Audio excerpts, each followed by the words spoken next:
Samsung Galaxy A33 5G has been announced, and on Galaxy A event, we see that there are the two devices, the Galaxy A53 and the Galaxy A73, launched on that particular event. Now, in this video, we will be comparing the Samsung Galaxy A33 5G model with the Samsung Galaxy A32 5G and the A32 4G models. Basically, if we compare the 5G model with the last year 5G one, there is significantly improvement both in the design and also in the processor, and overall performance has been increased. But when we look at the 4G model, the only two things that has been upgraded from that model is the processor and the camera design on the back side.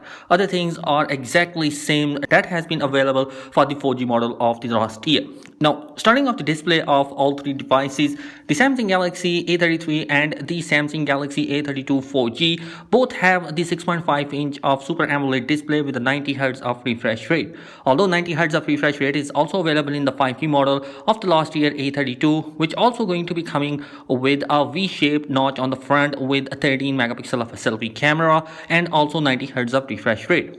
As far as the camera sensor, the U-shaped notch of the 5G model will be coming with a 13 megapixel of a sensor, but it's going to be a downgrade from the last year 4G model, because that was coming with a 20 megapixel of a selfie camera, and clearly we have a downgrade in terms of camera department from the last year 4G model for this year A33 5G. And here moving forward, all the three devices will be protected by Gorilla Glass 5 protection. All the three devices have similar design on the front except the 5G model of the last year, which was coming with a V-shaped notch. The screen bezels are going to be slims on the sides, and we have a chin on the bottom of the device. In-display fingerprint scanner is going to be available in both the A33 5G and the last year A32 4G model. But unfortunately, the last year Galaxy A32 5G does not come with an in-display fingerprint scanner. It was coming with a TFT display, so that's why the fingerprint scanner has been removed from the front to the side of the display. As far as the back is concerned, we have a new design from the last year models.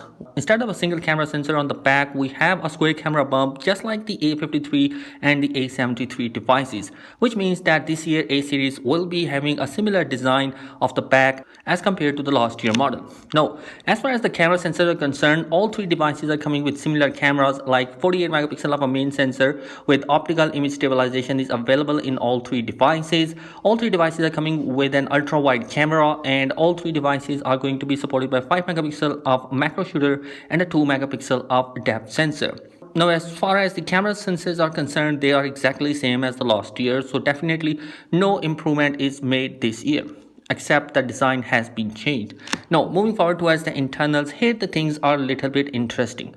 Like the last year models for the Galaxy A32 series was coming with a MediaTek G80 processor for the 4G model, whereas the 5G model was coming with a Dimensity processor inside. But this year we have a change in the processor. Instead of the MediaTek, Samsung has developed their in-house Exynos 1280 processor. That is also exactly same processor that is coming with the Samsung Galaxy A53 5G. So definitely the performance of both of these processor has been significantly improved as compared to last year models.